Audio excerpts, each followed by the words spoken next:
It was supposed to be simple. My first birthday dinner back home after 9 months in deployment, a small celebration at a cafe near the harbor. Nothing fancy, just my parents, my sister, and the illusion that we could act like a normal family for a few hours. The place smelled like espresso and cheap perfume, and someone in the back kept playing soft jazz that made every silence sound longer than it should. My mother, Linda Lawson, had picked the spot. She always did. Control was her love language. She even called the manager earlier that day to make sure the lighting wasn't too harsh. That's Linda, always adjusting the scenery, never the story. Across the table sat my sister, Haley, scrolling through her phone and pretending not to be bored. Dad looked like he'd rather be anywhere else. He'd spent 20 years in the Navy and somehow never learned how to sit through a family dinner without checking the exits. I tried to start small talk, asking about their new house in La Mesa, how the family business was doing. My mother smiled that tight business-like smile. "We're doing fine," she said, which in her dictionary usually meant, "We're barely holding the illusion together. Don't ask questions." Halfway through dessert, the conversation died. The only sound was the clinking of forks and the occasional nervous laugh from Haley. I was cutting another piece of cake when I heard it whisper. "While everyone's here," Mom murmured, leaning slightly toward Haley, "go change the locks at her place." Her voice was soft, but it sliced right through the hum of the cafe. My fork froze mid-air. Dad didn't react. He just kept stirring his coffee like a man who'd been trained not to hear trouble. Haley blinked. "Now?" she whispered back, confused. Mom gave her a look that said, "Don't ask, just do it." I didn't say a word. I smiled, nodded at the waiter for a refill, and acted like nothing happened. Years in the Army teach you how to stay still when everything inside you wants to flip the table. Haley got up, grabbed her car keys, and mumbled something about a quick errand. Her chair scraped the floor, sharp and loud, and then she was gone. The rest of the table carried on like it was nothing. Mom asked if I'd thought about leaving the Army Reserve and settling down. I told her I already had a job, one that didn't require lying to people over dinner. She pretended not to hear that part. An hour passed. Haley hadn't come back. Mom checked her phone every few minutes, trying to look casual. Dad started drumming his fingers against the table. I just sat there, watching the steam rise from my cup. When Haley finally returned, her face was pale, paler than the white tablecloth. She looked like she'd seen something she wasn't supposed to. Mom straightened up instantly. "Well?" Haley's voice was small, shaking. "Mom, you need to see this." Every fork froze midair. Mom frowned. "What do you mean?" Haley just stared at her phone, unable to meet her eyes. "There are cops at Brooke's apartment." The doors taped off. The whole cafe seemed to go silent for a second. Even the music stopped meaning anything. Mom's lipstick smile faltered. "What kind of joke is that?" Haley shook her head. "It's not a joke. There's police tape in a patrol car. I asked what happened, and they said no one's allowed in." Mom's hand tightened around her glass. Dad muttered, "For God's sake," under his breath. I didn't move. I just watched the reflection of the cafe lights in my coffee cup. Then my phone buzzed on the table. Unknown number. A text popped up. "Captain Lawson, this is Detective Aaron Miles, San Diego PD. Please contact us immediately regarding your apartment." I stood up slowly. The chair legs screeched against the floor. Mom's voice followed me, sharp but trembling. "Brooke, what's going on?" I didn't answer. I grabbed my purse and left. Outside, the night air was cold enough to bite. I got in my car, hands shaking, and drove. The streets were quiet, lined with palm trees that swayed like they were trying to stay out of this conversation. By the time I reached my building, 2 police cars were parked out front, their lights flashing red and blue across the brick walls. The entire complex looked frozen. An officer stepped forward. "Captain Lawson?" "Yeah," I said, flashing my ID. "What happened?" He glanced at his clipboard. "We received a report of a break-in. Door was forced open, but nothing seems stolen. We sealed the scene for investigation." My stomach tightened. "Forced? With tools or with a key?" I hesitated. "We're still reviewing the footage, but the lock doesn't show signs of damage." Which meant someone had a key. My key. He asked, "Anyone besides you have access?" I exhaled. "My sister, maybe. My mother." But I changed the locks before I left for deployment. The officer wrote something down, his eyes narrowing slightly. Then someone made a copy. He motioned for me to stay outside while they cleared the scene. I waited on the curb, watching my own building glow under the flashing lights. The cold concrete bled through my dress. A few minutes later, the officer returned, holding an envelope sealed in a plastic bag. This was found on your coffee table. Inside was a printed note. Tell your sister the truth always comes home. I read it twice.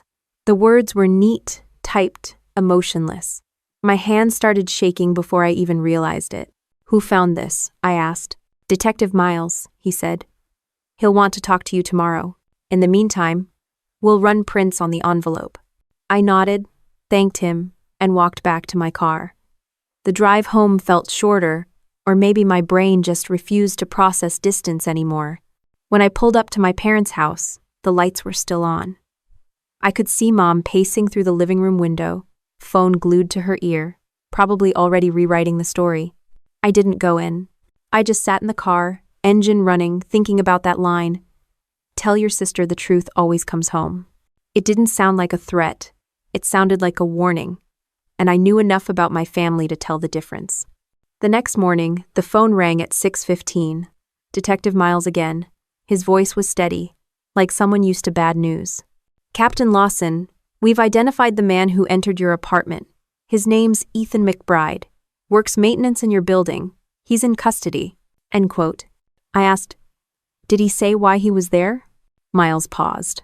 Not yet. But he didn't take anything. He left that note. And I could hear him flipping through papers. We traced a recent payment $2,000 from a woman named Linda Lawson. For a second, I didn't say anything. My own name sounded foreign in his mouth. He added, that's your mother, right? I swallowed hard. Yeah, that's her. Miles sighed. I'll need you to come down to the station today. I looked at the clock. It was still early. The house was silent. And somewhere in that silence, I could hear my mother's voice again, calm, controlled, whispering to Haley at the table. While everyone's here, go change the locks at her place. Only now it didn't sound like control. It sounded like fear. The air inside the precinct smelled like burnt coffee and disinfectant. I signed the visitor sheet and sat across from Detective Aaron Miles, a man who looked like he'd been awake since the Cold War. He flipped through his folder while I tried not to stare at the clock. We confirmed the payment, he said finally. $2,000, wired from Linda Lawson, labeled maintenance service. I kept my hands still on the table. Did he say what kind of service? Miles glanced up. He said he was hired to retrieve company documents. He thought it was her property. I laughed quietly. That's convenient. My name's on the lease, not hers? He nodded. That's what makes it interesting, miss. Lawson, your family runs a private defense supply company, correct? Ran, I corrected. I haven't worked with them in years. Miles closed the folder. I'm not here to dig into family drama, but if any of those documents relate to federal contracts, this stops being a domestic dispute. He slid me a photo of my living room, clean except for the sealed envelope on the table. My son's framed picture face down. He noticed my expression. That was deliberate. Everything personal turned over. We've seen it before. It's not vandalism, it's a message. A message to who? He shrugged. To whoever was supposed to see it next. The words itched under my skin the rest of the day. By the time I left the station, my head was pounding. The drive home blurred by, every red light stretching too long. When I pulled into my parents' driveway, both their cars were already there. The house looked the same as always, two-story suburban control center with perfect hedges and curtains that never moved unless Mom did. Inside, the air was tight, like everyone had been arguing, and then froze the second they heard the door open. Haley sat on the couch, hands twisting a napkin to shreds. Mom stood by the window, phone in her hand. Dad pretended to read the paper. Mom spoke first. You went to the police? Yes, I said. They called me. You wired money to the man who broke into my apartment. Her face didn't change, but her fingers tightened around the phone. I hired someone to fix a mistake, that's all. Breaking into my home is a mistake? You wouldn't understand. Try me. She glanced at Dad, then back at me. There are documents you took when you helped your father organize the company records last month. You weren't supposed to keep them. I didn't take anything. You asked me to scan them. Her jaw tightened. And you didn't delete the files? That's when it hit me she wasn't scared of police. She was scared of evidence. Haley looked up, her voice small. Mom, maybe we should just tell her. Stay out of it, Mom snapped. Dad folded the paper with surgical precision. Your mother's just trying to protect the family, Brooke. You don't need to blow this out of proportion. I turned to him. You signed off on this? He didn't answer, which told me everything I needed to know. The silence stretched until I couldn't breathe. I grabbed my coat. Next time you need something from me, send an email like everyone else. Mom's voice followed me to the door. You think your uniform makes you better than us? You wouldn't even have that job without your father's name. I stopped but didn't turn around. Maybe, but at least my name still means something. Outside, the evening had cooled, clouds moving low over the street. My phone buzzed a message from Haley. I'm sorry. I didn't know she'd do that. I didn't reply. There was nothing left to say. That night, sleep didn't come easy. Every sound in my apartment echoed louder than it should. The hum of the fridge, the click of pipes, even the faint rustle from the hallway, all of it reminded me that someone had stood there uninvited. Around 2 a.m., I got up and checked the door again. The new lock shone under the hall light. Untouched, innocent. I sat on the couch, staring at the envelope Miles had let me keep after they dusted it for prints. It was just paper, but it carried the kind of weight no one can measure. Tell your sister the truth always comes home. The phrasing was too specific. It wasn't random. Someone knew exactly who to target. By morning, I had an answer. I drove to the company's downtown office, a beige 2-story building that looked as boring as corruption always does. The receptionist gave me a tight smile when she saw my ID. Mrs. Lawson's in a meeting. I'll wait. I didn't have to wait long. Mom's voice echoed down the hallway before I even saw her. We'll finalize the numbers this quarter. I don't care how long the auditors take. She froze when she saw me. Brooke, you can't just walk in here. Apparently I can. You walked into my home without permission. Her assistant disappeared fast. Mom closed the door. This isn't the place. Oh, then pick one, because we're having this conversation. Her composure cracked just enough to show the fear behind it. You don't understand how this works. There are contracts, signatures, layers of approvals. It's not personal. You used my military ID on those contracts. That's personal. She hesitated, and that was the confirmation I didn't want. You think the army won't find out? You think Sid doesn't check identity logs? Her voice rose. I did it for your father. His business was collapsing. Those contracts kept us afloat. At the cost of federal fraud?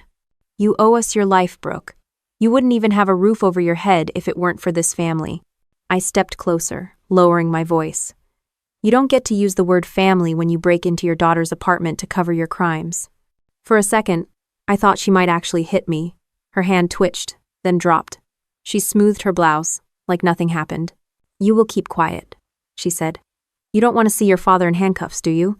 She walked past me, leaving the faint smell of her perfume and guilt. I didn't move. I just stood there, watching the door close behind her. Outside, I called Detective Miles. You wanted to know if those documents were military-related? I said. They are, and I have proof. He sighed. You understand that means opening a federal case, right? Your family will be investigated. Then let them investigate. There was a pause. All right, Captain. Bring what you have tomorrow. We'll coordinate with CID. When I hung up, the parking lot looked empty. Just a stretch of gray under the afternoon Sunday. My phone buzzed again, a text from Haley. Mom's freaking out. She said, you don't know what you're doing. I typed back, she's right. I don't. But I know what I'm not doing covering for her anymore. I hit send and started the car. The air smelled faintly of rain, heavy and clean, like the kind of weather that washes away what shouldn't survive the daylight. I didn't know what would come next, but I knew one thing. Whatever my mother was hiding inside that company, it wasn't going to stay buried much longer. The next morning I met Detective Miles again, this time at the CID office downtown. The man looked like he hadn't slept in a week, but his shirt was still perfectly pressed. That's how you know someone's good at separating fatigue from failure. He laid out a stack of photos on the table. Ethan McBride, 27, no priors, part-time maintenance tech at my building. Tattoos on his arms, one faded eagle across the forearm. "He's talking now," Miles said, rubbing the bridge of his nose. "Says he was hired by your mother. Claims she told him to retrieve a folder labeled Lawson Supply Contracts." I looked at the photos, then back at Miles. "So he didn't deny breaking in?" "No. Says he had a key." I sat back. Then she gave it to him. Miles nodded once. "We can't prove that yet, but the payment lines up. The transfer came from her account last Tuesday. She noted it as a service call." I laughed without humor. "She's nothing if not consistent." Miles slid me another document printouts of surveillance stills. He used a copy key, entered at 9:41 p.m., left at 9:58. Didn't steal anything except one manila folder. One. The one folder she'd mentioned in her office. The one she said I wasn't supposed to keep. Miles leaned forward. "Captain, what was in that folder?" I thought about the papers, supply manifests, pricing sheets, military bid codes. I remembered how my dad had once said, "Don't overthink the numbers, sweetheart. Just sign where it says approved." "Procurement contracts," I said carefully. "Mostly logistics data. Nothing classified, but still sensitive." He wrote that down. "You think your parents might be involved in financial fraud?" "I think they've been doing something shady for years. This time they just got sloppy enough to leave fingerprints." He nodded slowly, the kind of nod cops give when they're trying not to say, "I've seen this movie before." By noon, CID had officially requested the file copies from my Army account. I went back to my car, sat there in the parking lot, and stared at my reflection in the rearview mirror. Same uniform, same rank, but it suddenly felt like I was standing on the wrong side of a line I didn't draw. I called Haley. She didn't pick up. Texted instead, "Are you okay?" No answer. That evening, she showed up at my door without warning. No makeup, no composure, just a trembling mess of guilt. I let her in. "I didn't know she was paying him," she said right away. "I swear, Brooke. I thought she just wanted to change your locks because..." "Because what? I'm the ungrateful daughter who doesn't fall in line?" Haley flinched. "She said there were papers you shouldn't have. She said you might get Dad in trouble." I poured 2 glasses of water and handed her one. "Dad got himself in trouble." She looked at me like I'd just spoken a foreign language. "You can't talk about him like that." "I can when he's complicit." Haley set the glass down too hard. "You think you're better than us because you wear a uniform? Because you know how to salute? I think I know how not to forge a federal signature." She went quiet after that. I almost felt bad, but not enough to apologize. When she left, she looked smaller somehow, like someone who'd realized loyalty doesn't always buy peace. The next day, I brought my digital copies to CID. Agent Rivera, a woman built entirely out of caffeine and patience, went through each document like she was flipping pages in a diary she already knew the ending to. "These are all connected to your family's company?" she asked. "Yeah. Lawson Defense Supplies. They handle non-lethal logistics, equipment, storage, vehicle parts. Your name appears as a contract verifier. I never signed those." Rivera looked up. "Then someone did it for you, using your credentials." I nodded. "My mother used to do payroll. She had access to my personnel ID." She scribbled something in her notes. "We'll verify with the Department of Defense. If this checks out, it moves from fraud to federal misconduct." I didn't need a translation. That meant criminal charges, jail time. When I got home that night, there was another envelope slid under my door. No name. Just a single printed photo inside Ethan, being escorted out of the police station in cuffs. On the back, someone had written, "You don't know the whole story." I laughed out loud this time. Of course I didn't. In my family, truth was just another contract renewed every time someone needed to lie. I sat on the couch and opened my laptop. The financial records I'd pulled weeks earlier still sat in my cloud drive, offshore accounts, transfers routed through shell suppliers, each one cleaner than the last. My parents weren't amateurs. They were professionals who believed morality was a tax bracket. At 9:15, my phone rang again. Detective Miles. "Captain Lawson, we've confirmed prints on the envelope from your apartment. They don't match McBride." "Then who?" "They belong to your mother." I felt the air leave the room. Miles continued. "We're going to need to bring her in for questioning. But before that happens, I'd suggest you find out what you're willing to put on record." I stared at the wall, the hum of the fridge filling the silence. You mean decide whether I'm family or a witness? That's one way to put it. When we hung up, I turned off the lights and sat in the dark. I thought about the Army's code of honor, about how many times I'd told new recruits integrity wasn't optional. Now I was the one wondering what that word actually cost. Sometime after midnight, headlights swept across my window. I peeked through the blinds, Mom's SUV parked on the street. She sat there for a long time, engine running, face lit by the dashboard glow. I didn't go out, I just watched her. Eventually, she drove away. I didn't know if she was checking on me or checking if I'd found something. Maybe both. At dawn, I packed the folder copies into a sealed case. CID wanted everything by 9 a.m., and I wasn't going to be the reason a federal agent missed breakfast. When I walked into the office, Rivera was already waiting. She smiled not kindly, not coldly, just like someone who knew what came next. Once we file this, she said, your family's company is officially under investigation. I handed her the case. Then let's file it. She nodded. You understand what that means? Yeah, I said. It means my mother finally gets to explain what she's been whispering about all these years.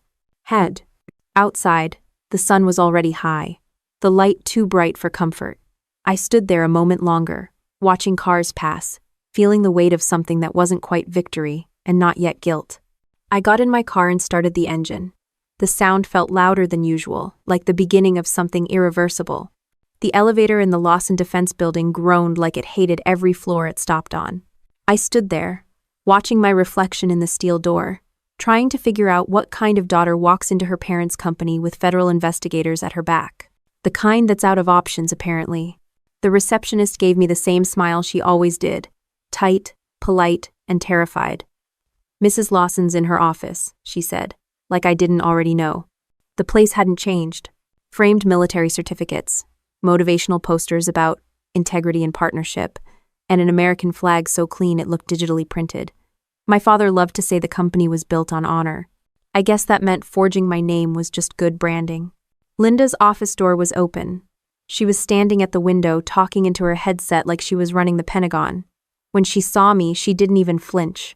I'll call you back, she said into the mic, then hung up and crossed her arms.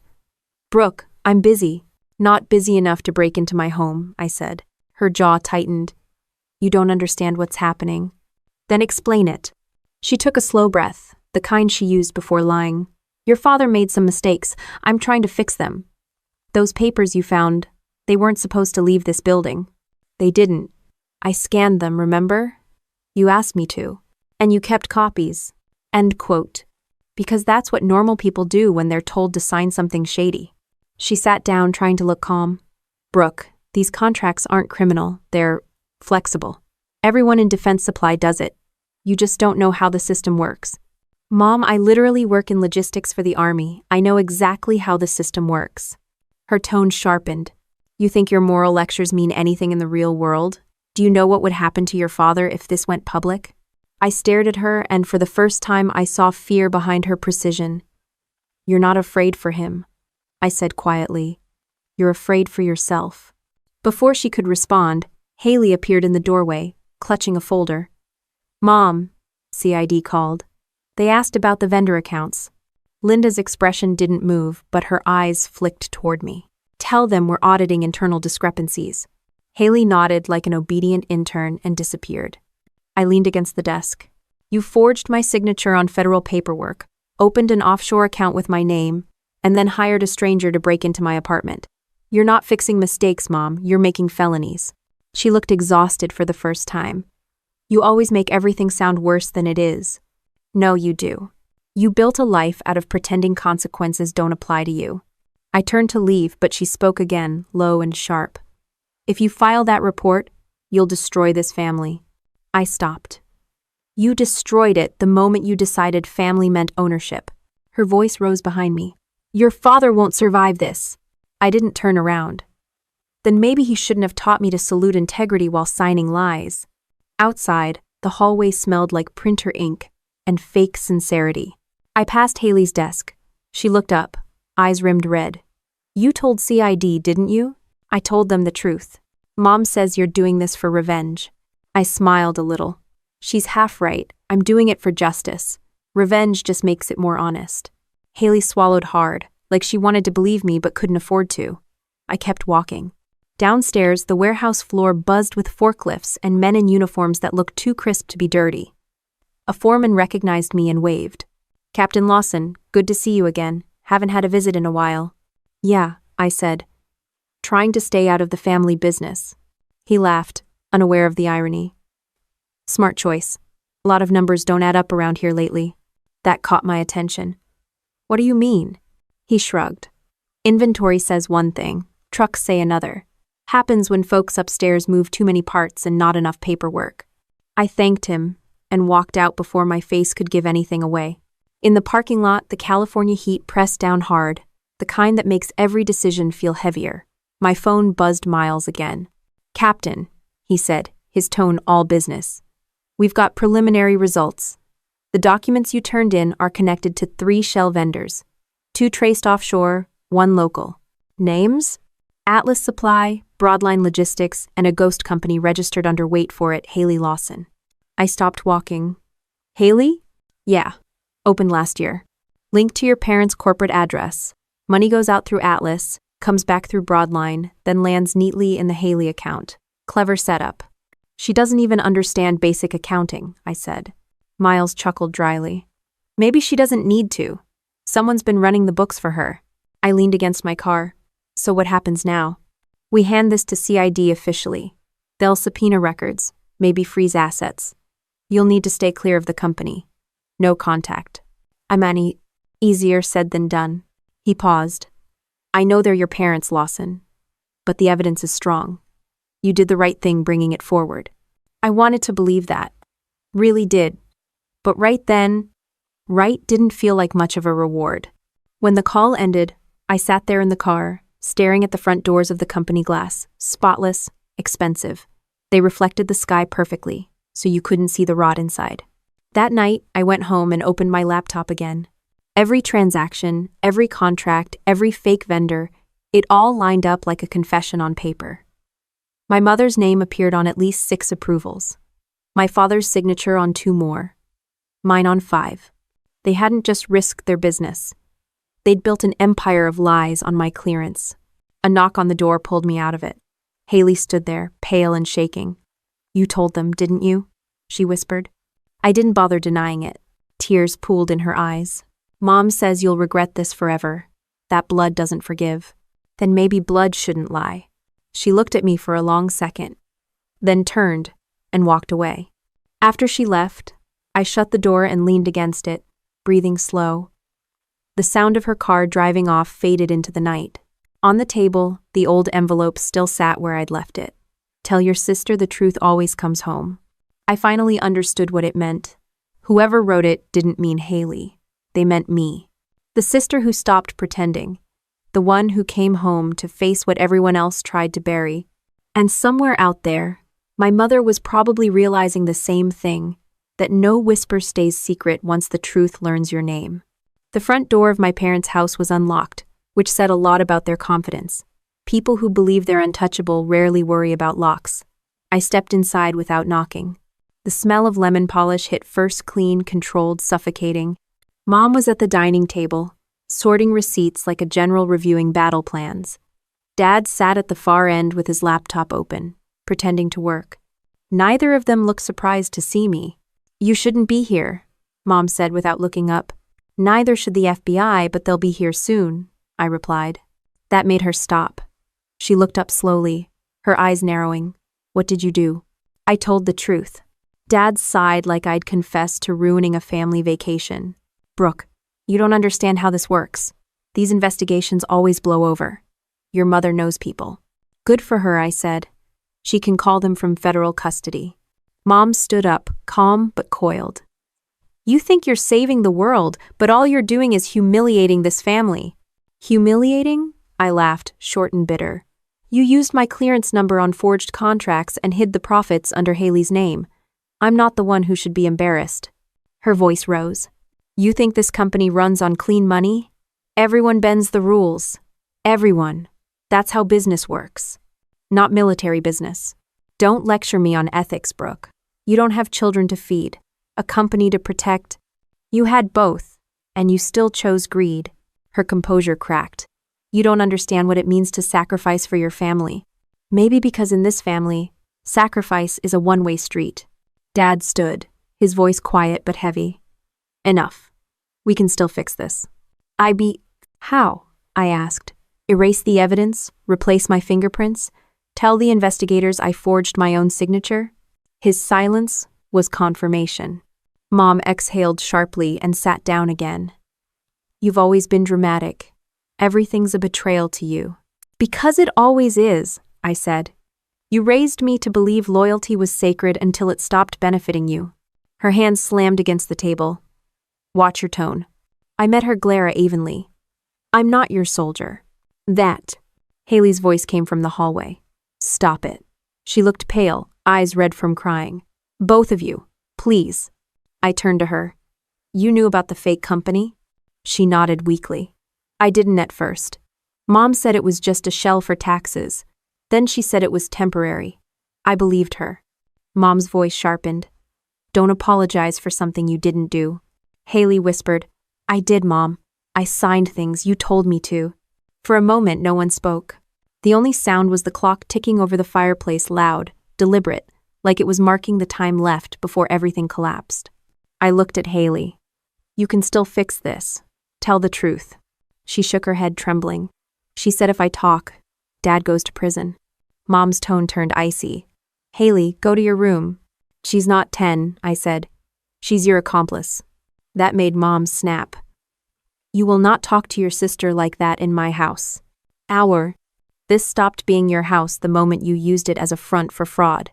She moved closer, her perfume thick in the air. You've always been ungrateful. Everything you are, your career, your education, we paid for. We built that uniform you wear. I stepped forward, voice steady. No, I earned it. You built a company on lies. Don't confuse those two. For a second, I saw something flicker in her eyes. Fear, maybe pride, maybe both. You really think you can destroy me? I don't have to. You already did. Dad's voice cut in again, softer now. Brooke, if you just waited, we could have cleaned this up quietly. No lawyers, no headlines. Headlines? I repeated. So you're worried about reputation, not law. He looked away. You've always been like her, he muttered. Too righteous for your own good. Someone has to be, I said. The sound of Haley crying in the hallway broke the silence. Mom's hand shook, but her face stayed still. If you go through with this, she said, you'll regret it. I already do. I left before she could say anything else.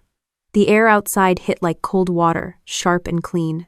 My car was parked by the curb, the same one Haley and I used to ride bikes past when we were kids, waving at neighbors who thought we were the perfect family. The illusion was gone now. Stripped down to signatures, wire transfers, and fear. Halfway down the block, my phone buzzed. Unknown number again. I answered. Captain Lawson? The voice was male, smooth, professional. This is Agent Palmer with the Department of Defense. We're working with CID on the Lawson supply case. We'd like to schedule a formal statement. Of course, I said. We also need to inform you your name is being reviewed as a potential subject due to signature involvement. I gripped the steering wheel. I didn't sign anything. I understand. But until verification is complete, your clearance is suspended. Oh, that hit harder than I expected. How long? Until the investigation concludes. Possibly months. When the call ended, I sat there, staring at the dashboard. The engine hummed, waiting for me to move.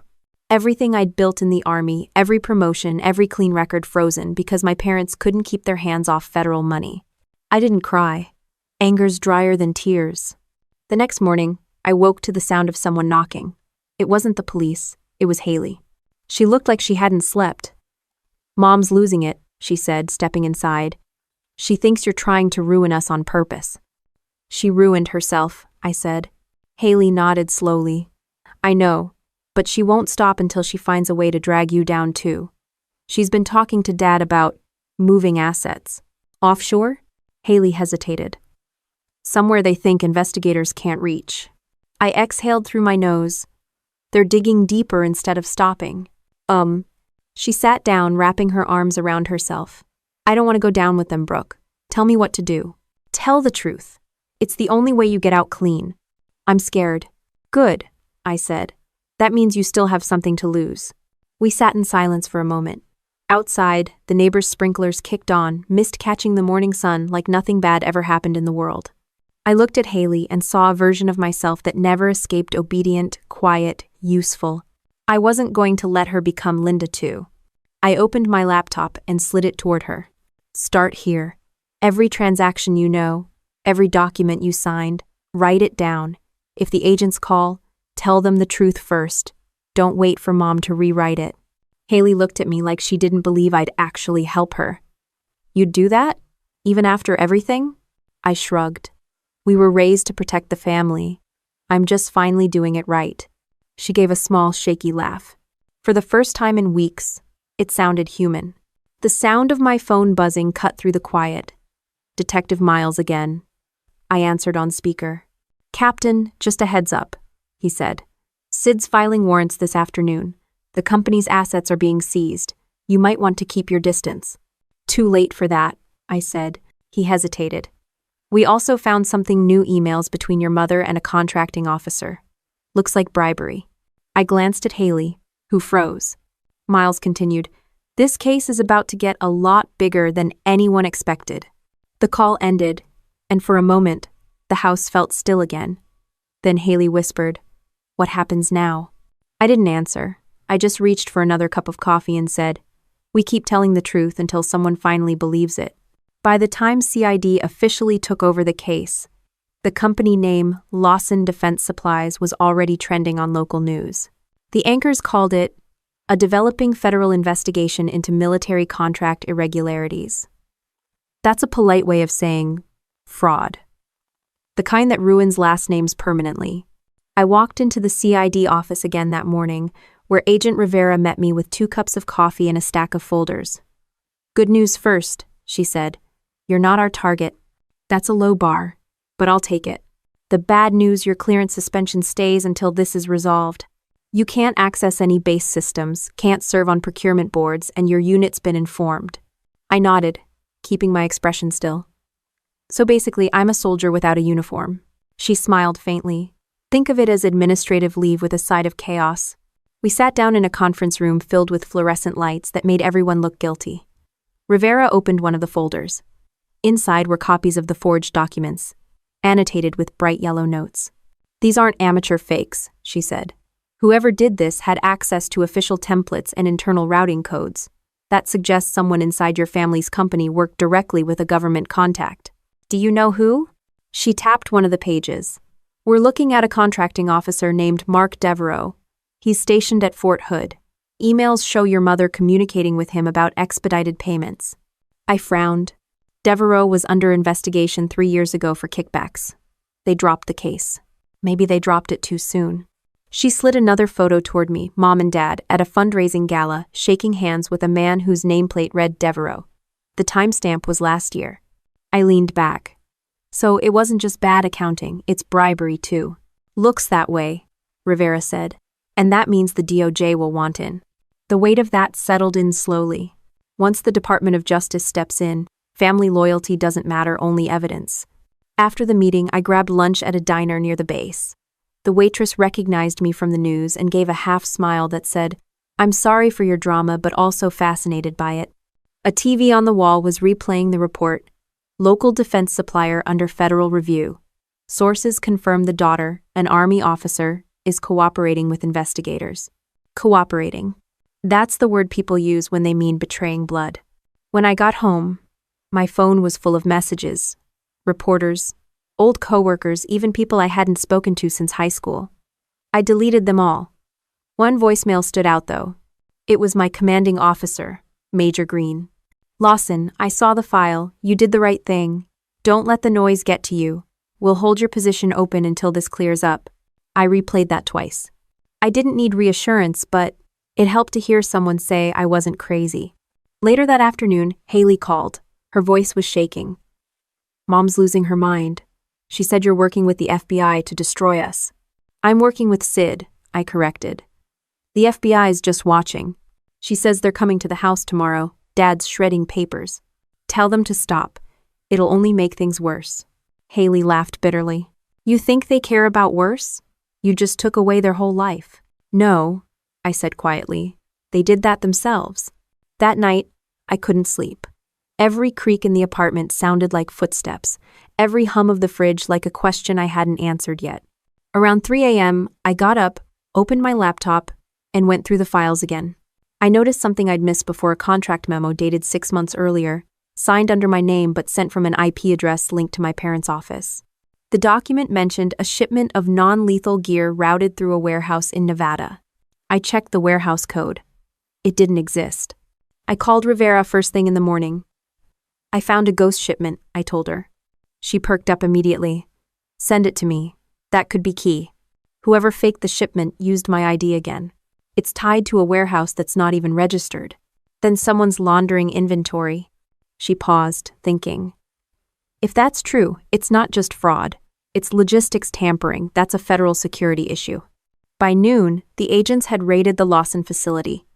Trucks, computers, paper trails, all seized. Haley texted once. They took everything. I didn't reply. There wasn't anything left to say. That evening, Rivera called. We found records of the Nevada shipments. Your parents routed equipment through a shell facility, marked it as damaged, then resold it under a different vendor ID. Classic double billing. How long has this been going on? At least 3 years. Maybe longer. The money cycle leads offshore Cayman accounts. Some under your mother's name, one under your father's, one under a joint company with Haley, listed as managing director. Haley? Looks like she was just a name on paper. We'll confirm. I rubbed my forehead. So it's not just a bad business decision, it's a conspiracy. Rivera didn't disagree. The DOJ is drafting indictments now. You should prepare for media fallout. They'll want your side of the story. I don't have a side, I said, just facts. She paused. That's exactly why they'll listen. When the call ended, I sat at the kitchen table, staring at my military ID card. It suddenly looked like a relic from another life. A few hours later, Haley showed up again. She looked worse than before, eyes hollow, voice flat. Mom said she's not going to jail for this. She doesn't have a choice. She says you turned her into a criminal. She did that herself. Haley shook her head slowly. You don't get it. She's already planning her defense. She's going to say you used your clearance to approve everything, that you're the one who signed off. She's printing old emails and editing them. I stared at her. You're kidding. She's not. Dad's helping. He says if they frame it as you going rogue, they can claim ignorance. I let out a quiet laugh that didn't sound like me. So now I'm the family scapegoat. Perfect. Brooke, she's serious. You need to protect yourself. I already did. Every document I turned in was time-stamped and verified. CID has digital backups. Haley hesitated. Then she's screwed. Yeah, I said, but she doesn't know that yet. I stood up, grabbed my jacket, and headed for the door. Haley called after me. Where are you going? Home, I said, to make sure no one else breaks in. When I got to my apartment, I noticed it right away. The smell. Cigarettes. My mother hated smoke. That's how I knew it wasn't her. I checked the living room. Everything was untouched except for a single folder on the table, one of the same types my mother used at the office. Inside were printed emails between her and Devereaux. Payments, signatures, and notes in her handwriting. Cover trail. Use Brooke's ID. I exhaled, slow and deliberate. The walls felt tighter somehow, like the room itself was holding its breath. I called Rivera immediately. I've got physical evidence. Emails tying my mother to Devereaux. Keep it sealed. We'll pick it up tonight, she said. When I hung up, I sat back down, watching the city lights flicker through the blinds. My parents had spent decades building a life on lies, and now the only thing still standing was the truth I refused to bury. But the part that surprised me most wasn't how far they'd gone to hide their crimes. It was how easy it had become for me to stop protecting them. The night after CID took the folder, the apartment finally went quiet, but it wasn't peace, it was the kind of silence that makes your brain louder. I poured myself a glass of water, sat on the couch, and stared at the wall like it might start answering questions. Every sound outside the siren, the hum of a streetlight, felt too close. It wasn't guilt that kept me awake. It was the thought that somehow I'd been conditioned my whole life to protect people who wouldn't hesitate to sacrifice me. That realization doesn't hurt, it empties you. At 3 a.m., I pulled out an old photo album from a box in the closet. Most people store memories for comfort. I kept mine for evidence. Pictures from my ROTC graduation, my first deployment, and one from when I was 12, standing next to my mom at a company picnic. She was smiling, hand on my shoulder, introducing me to one of her partners as our future CFO. Back then, I thought she meant it as a compliment. Now I knew it was a forecast. By sunrise, I'd made a decision. If my mother wanted to keep rewriting history, I'd start rewriting my boundaries. I got dressed, drove to the military counseling office on base, and walked in like a soldier asking for backup. The woman behind the desk looked up. "Captain Lawson?" "Yeah. I need to talk to someone about a family-related investigation, official and personal." She nodded, handed me a form, and led me to a quiet office. The counselor, Major Elaine Curtis, had the kind of calm face that made you tell the truth faster than you planned to. She listened as I explained everything. My mother's company, the forged contracts, the investigation, the break-ins, even the possibility that my family might try to blame me. When I finished, she leaned back. "You sound like you've been holding that in for a while." I learned early that emotions don't help you win. Maybe not, but they help you heal after you lose. I didn't answer that. She continued, "Your situation's complicated. You've got a soldier's instinct to protect even when it's killing you. But right now, protecting them is the same as destroying yourself." I looked down at my hands. It's funny. I've led soldiers through missions that could have gone wrong in 100 ways, but nothing ever felt this personal. "That's because the battlefield's easier," she said. "There's rules there." I nodded slowly. "And at home there aren't any." She smiled faintly. "You're not the first to find out family loyalty and moral duty don't mix. You just have a bigger audience watching." That last part hit hard. The investigation wasn't just paperwork anymore, it was headlines, lawyers, and an entire chain of command deciding whether my last name still meant something. By the time I left her office, the weight in my chest had shifted, not gone, but manageable. The storm was still there. I'd just learned how to breathe through it. That afternoon, Haley called again. "Mom's losing her mind. She's shredding everything and calling lawyers. She said you'll regret this forever." "Maybe," I said. "But at least it'll be my regret." Haley's voice cracked. "She told Dad you're turning them in to make yourself look good in the Army. That you're doing this for attention." "Right. Because nothing says attention like career suspension and federal scrutiny." Haley sniffled. "I don't know what to believe anymore." "Believe the documents," I said. "Paper doesn't lie. People do." Then, she went quiet for a long time, then whispered, "Do you ever miss how it used to be? Before all this?" I thought about it. No, I just missed thinking it was real. Later that night, I drove out to the beach, parked, and watched the water hit the rocks under the pier. I used to come here after long deployments, just to remember what still felt constant. The ocean doesn't change, it just wears things down until they show what they're made of. I sat there until the tide came in high enough to spray the hood of my car. Somewhere between one wave and the next, I realized I wasn't angry anymore. I was just done. When I got home, a new voicemail was waiting. It was Rivera. "Captain Lawson, it's urgent. We've just learned that your parents attempted to transfer ownership of the company assets to a third party under Haley's name. We froze the transfer, but they're clearly preparing to flee jurisdiction. Be careful." Flee. The word felt too cinematic to be real, but knowing my mother, she'd probably already planned the logistics down to the minute.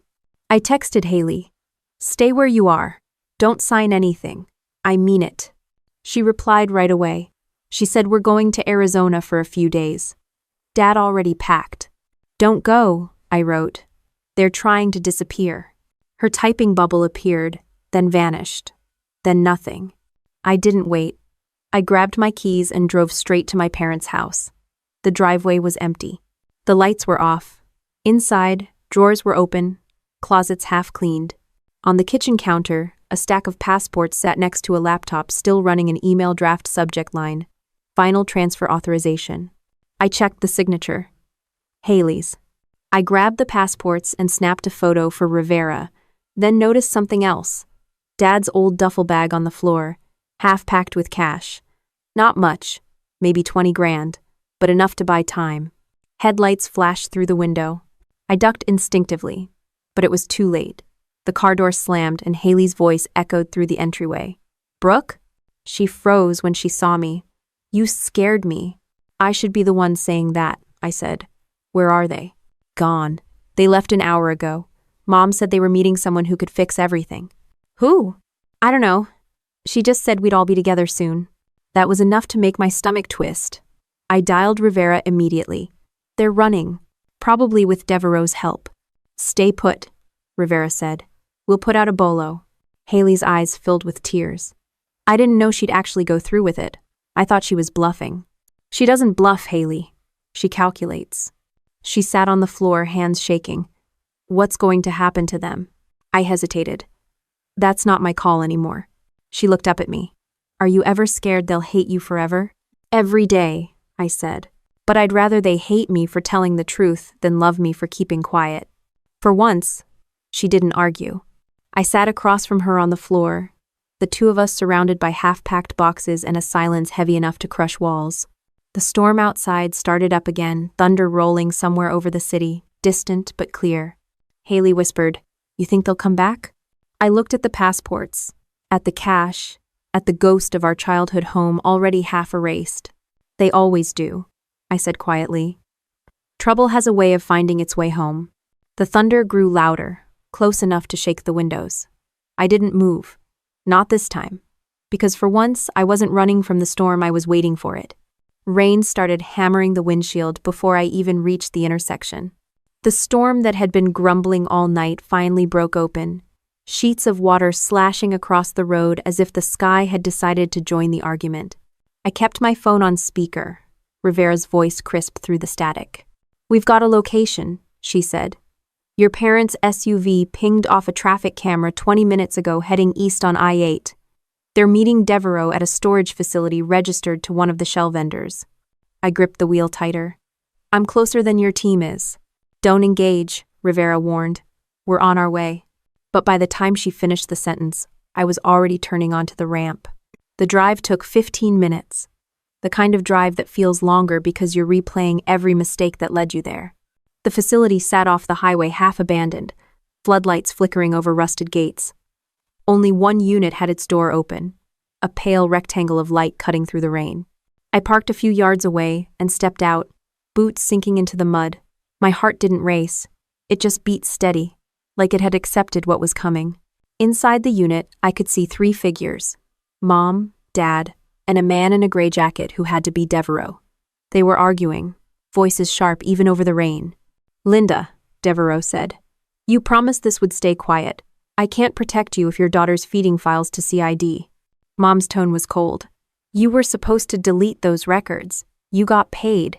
Dad's voice cut in, tired but angry. Both of you, stop. We can't keep shouting in a damn warehouse. Ha. I stepped forward, enough for my voice to carry. Then maybe stop meeting in one. All 3 turned at once. Mom's face went pale. Devereaux's hand went instinctively to his jacket pocket. Relax, I said, raising my hands. If you're reaching for a gun, you're worse at this than I thought. Brooke, Mom started, voice trembling now. You shouldn't be here. Funny, I said. That's what you told me the night you had my locks changed. She swallowed. You don't understand what's happening. I do, I said, stepping closer. You built a business on stolen contracts, bribed a federal officer, laundered the money through my sister's name, and tried to pin it on me when it went south. That's not business, Mom. That's cowardice. Devereaux took a step forward. You should leave, Captain. This doesn't concern you anymore. I looked at him, dead calm. You're standing in a federal investigation scene, talking to the woman whose clearance you forged. It concerns me a lot. Dad raised a hand. Brooke, listen. We were trying to fix it before it got out of hand. Fix it? I said. You mean running? Because that's always been your specialty. Mom's voice cracked. We did it for you, for this family. You think those contracts didn't pay for your education, your deployment housing, your son's medical bills? You did it for your ego, I shot back. You couldn't stand the idea that your company was dying, so you started selling your integrity to keep it breathing. Lightning flashed outside, flooding the room in white for half a second. When it faded, no one moved. Then I pulled out my phone and set it on the nearest table. The red light blinked. "You've been recording us?" Devereaux barked. I nodded. "And broadcasting. CID's listening right now." He cursed, lunging toward me. I stepped aside, military reflex kicking in before thought. He hit the metal shelf behind me with a hollow clang. Mom screamed his name, but I kept my focus on her. "How long were you planning this? Before I deployed, or after you realized I might notice?" Tears welled in her eyes, but her expression stayed defiant. "You think you're so righteous. You think honesty pays bills? The world doesn't work that way, Brooke. It never did." "I know," I said quietly. "That's why I joined the army, to live by rules that actually meant something." Devereaux was already on the floor, groaning. Dad bent to help him up, but I stopped him. "Don't. Let him sit with it." Mom looked at me like she didn't recognize me. "You've turned into a stranger." "No," I said. "You just never saw me without your version of me standing in the way." End of team. The sound of sirens cut through the rain, faint but closing in fast. Blue and red flashed against the wet pavement outside the gate. Mom's voice broke completely now. "Please, Brooke, please, don't let them take us. We can make this right." I didn't move. "You had 1,000 chances to make it right. You chose profit every time." Her lip quivered. "You'll destroy us." I took a slow breath. "You destroyed yourself. I'm just done covering the wreckage." And CID vehicles pulled up fast, tires splashing through puddles. Rivera was the first through the door, followed by 2 agents. "Captain Lawson," she called. "Step aside." I did. Devereaux was cuffed first, then my father. Mom didn't resist, just stared at me with an expression that hurt more than any accusation could. Not hate, not anger, just disbelief. When Rivera read her the Miranda rights, Mom interrupted halfway through. "Brooke, you think you're clean in this? You think the army will protect you once your name's attached to this mess?" I met her eyes. "I don't need protection. I just need the truth on record." Rivera nodded for the agents to take her out. Mom didn't look back as they led her through the rain. Dad followed, silent, shoulders sagging under decades of pretending to be honorable. Once they were gone, Rivera turned to me. "You okay?" "I don't know," I said honestly. She nodded. "For what it's worth, that recording's airtight. They confessed on tape, you'll be cleared." I stared at the empty space where my family had been standing. Cleared isn't the same as fine. Rivera gave a small, knowing smile. "No, but it's a start." Outside, the rain slowed to a drizzle, the kind that lingers just long enough to wash everything down without erasing the stains. I stood under the awning, watching the agents drive off with what was left of the Lawson empire. For a long moment, the only sound was the rain ticking against the metal roof. I thought about Haley, about how she'd probably wake up tomorrow to headlines that would change her life forever. And I thought about my mother's voice, sharp, commanding, now reduced to a mugshot and a case number. Rivera walked up beside me. "You did the right thing, Captain." "Yeah," I said. "It just doesn't feel like it." She nodded once, then left me standing there. I looked up at the sky, gray and endless, the air heavy with the smell of wet asphalt. Somewhere behind the clouds, the storm was already moving east, leaving behind nothing but the quiet proof that it had been here. And for the first time in months, I wasn't scared of the silence. I just let it sit there with me, honest and final. The morning after the arrests, the world felt quieter, but not calmer. News vans were already parked outside the courthouse, microphones aimed at nothing, waiting for a statement that would make sense of the scandal. The headlines said everything they needed to. Defense couple indicted for federal contract fraud, daughter cooperated with investigators. I didn't bother turning on the TV. I already knew how the story would sound when told by strangers, every line rewritten to make me the dutiful soldier or the cold-blooded traitor. Depending on which network you watched, I was either a patriot or a daughter without mercy. At the CID office, Rivera handed me a cup of coffee and a copy of the preliminary report. "Your name's been cleared. The DOJ signed off this morning. You're officially off the record." I nodded, eyes skimming the pages filled with terms like embezzlement, wire fraud, misrepresentation of federal authority. The words didn't sting anymore. They just looked sterile, like they belonged to another life. Rivera added, "Your parents will be arraigned next week. The evidence you provided, the emails, the recordings, the transfers, it's airtight. They're done. I looked up from the report. Haley? She's cooperating. Full immunity deal. She testified that she followed your mother's instructions without knowing what was going on. That's true, I said quietly. Haley was always good at following orders. Rivera smiled faintly. You know, I've seen a lot of families break under pressure, but not many that break this cleanly. Clean is a generous word, I said. When I walked out of the building, the air smelled like sun-warmed asphalt and burnt coffee from the food truck parked outside. Reporters were still circling the parking lot, but they didn't recognize me without the uniform. That was the benefit of anonymity. It's the only armor left when the truth's already public.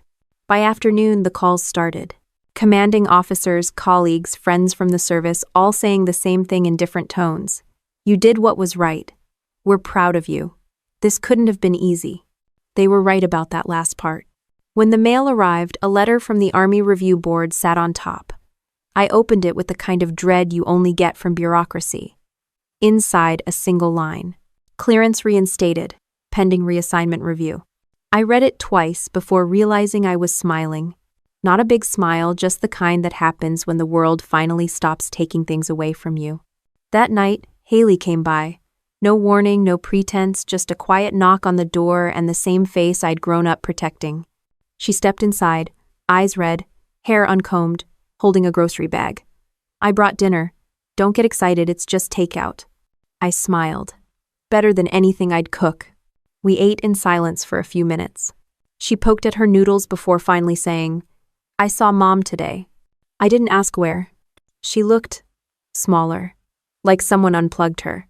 She didn't yell, didn't cry, just sat there, staring at the table. That's what happens when control runs out of people to land on, I said. Haley nodded slowly. She asked about you, wanted to know if you'd come to court. I won't. I figured, she said softly. Dad didn't say much either. He just kept asking if you'd ever forgive them. Hen. I set my fork down. Forgiveness isn't a switch you flip. It's something people have to earn, and they're out of credit. Haley didn't argue. She just nodded, chewing quietly. The silence between us wasn't uncomfortable anymore, it was just space to breathe. After dinner, we sat by the window, watching the city lights shimmer off the rain-soaked streets. You ever think about how we got here? Haley asked. All the time, I said. And every time, I get a different answer. That. She gave a small laugh. I used to think we were the lucky family. The parents with the big house, the company, the name everyone respected. Yeah, I said.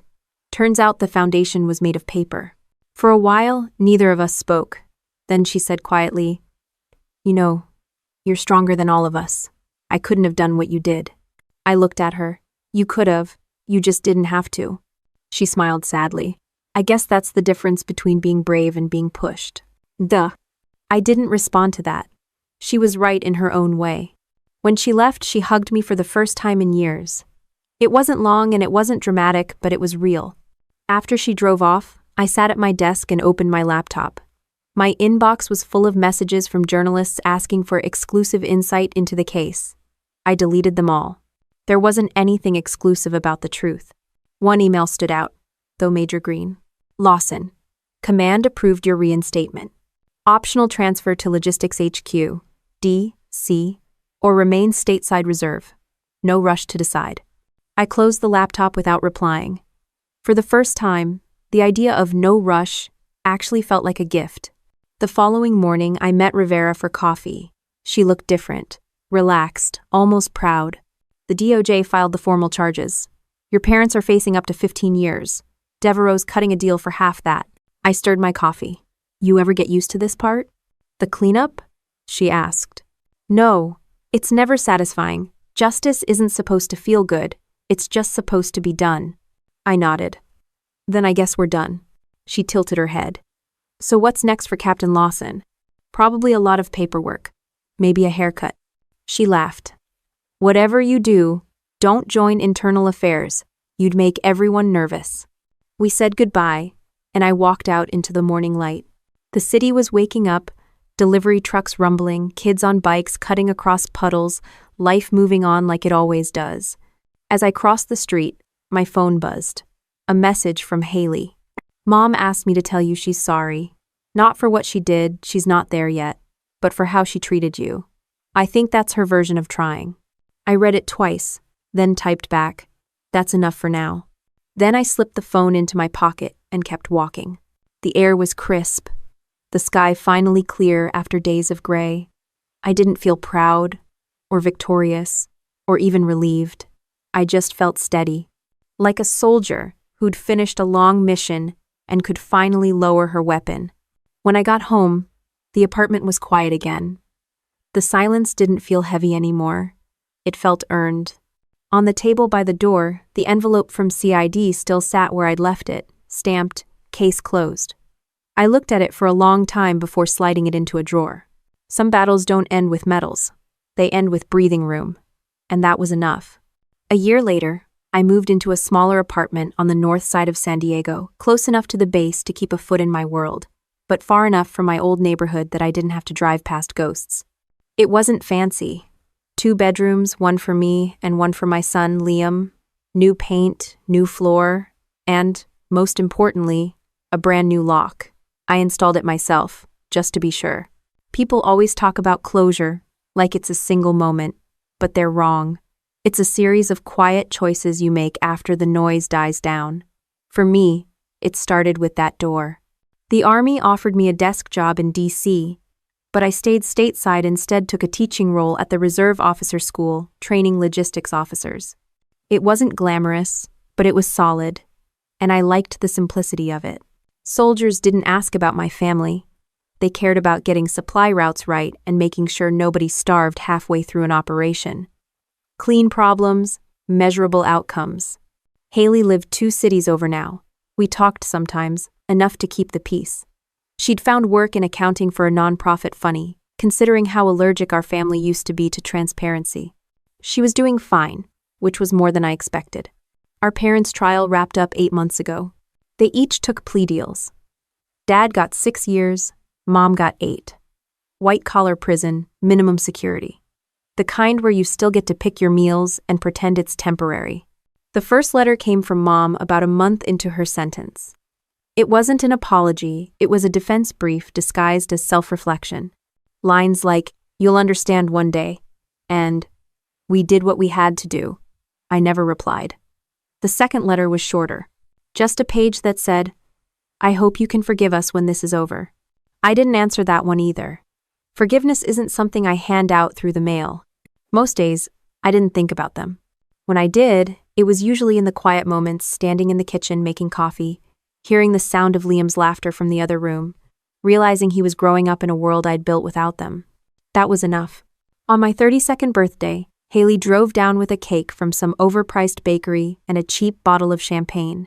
She let herself in with the spare key I'd given her, waving the bottle like a flag. "Surprise," she said. "Not the word I'd use for you breaking into my house," I said, smiling anyway. She laughed. "Old habits. Besides, I wanted to make sure you actually took a day off." "I'm a reservist," I said. "Technically, every Friday's a day off." "No." "Yeah, but you still work like it's deployment." She set the cake on the table. "So, big day, 32, you made it." I didn't realize that was in doubt. With our genetics, everything's in doubt. We both laughed harder than the joke deserved. For the first time in years, it felt normal. Over dinner, Haley told me about her therapy group, how she'd finally started talking about the family without apologizing for them. "It's weird," she said. "I used to think we were defined by what they built. Now it's what they broke that makes sense of everything." "That's how rebuilding works," I said. "You have to see the wreckage before you pour new concrete." She looked around the apartment. "You did a good job with this place. It feels like yours." "It is," I said. "Every part of it." When she left, I stood by the door for a minute, hand on the new lock. It clicked cleanly, smooth and solid. Not a sound I ever thought would mean peace, but it did. The next morning, I took Liam to the park before school. He was 8 now, still too small, to understand what his grandparents had done, but smart enough to notice I never said their names. He was building a sand fort when he looked up suddenly and said, "Mom, do people ever stop being bad?" I blinked. "What do you mean? Like if they lie or steal, can they change?" I crouched beside him, brushing sand off his sleeve. "Sometimes they can. but they have to want to, and they have to admit what they did first. He nodded thoughtfully. So Grandma and Grandpa could change? Maybe, I said. But that's not our job to make happen. He seemed to accept that. Going back to his fort, I watched him dig, the sun bouncing off his toy shovel, and felt something steady settle in my chest. The kind of calm that comes when you stop waiting for the past to behave. That afternoon, after dropping him off, I stopped by the hardware store on impulse. Bought a new deadbolt not because the old one was broken, but because I wanted to replace it anyway. The clerk asked, "You upgrading security?" "Upgrading peace of mind," I said. Back home, I swapped it out myself, careful with every screw. When it was done, I stood there for a minute, hand on the cool metal, just listening to the click as it turned. No noise, no creak, just the clean sound of control. The truth is, you never stop being someone's daughter. Even when they've lost the right to the title, the echoes stick around, but you can choose what kind of person you become because of it. That night, I sat by the window with a glass of wine, watching the city lights flicker through the blinds. I thought about my mother's last words before they took her away. "You'll regret this." She was wrong. Regret is for people who wish they hadn't acted. What I felt was something closer to freedom. Not the loud kind with fireworks and music, the quiet kind, like standing alone in a room and realizing nobody's coming to control you anymore. When Liam woke up from a nightmare a few hours later, I went to his room, sat beside him, and brushed his hair off his forehead. "It's okay," I said. "You're safe." He blinked sleepily. "Because you locked the door?" "Because I know who has the key," I said. He smiled, half asleep, and turned over. I stayed there a little longer, watching him breathe. Then I walked back to my room, closed my door, and turned the lock just once, out of habit. The sound was soft, final, perfect. Outside, the world kept turning. Inside, for the first time, it finally stood still.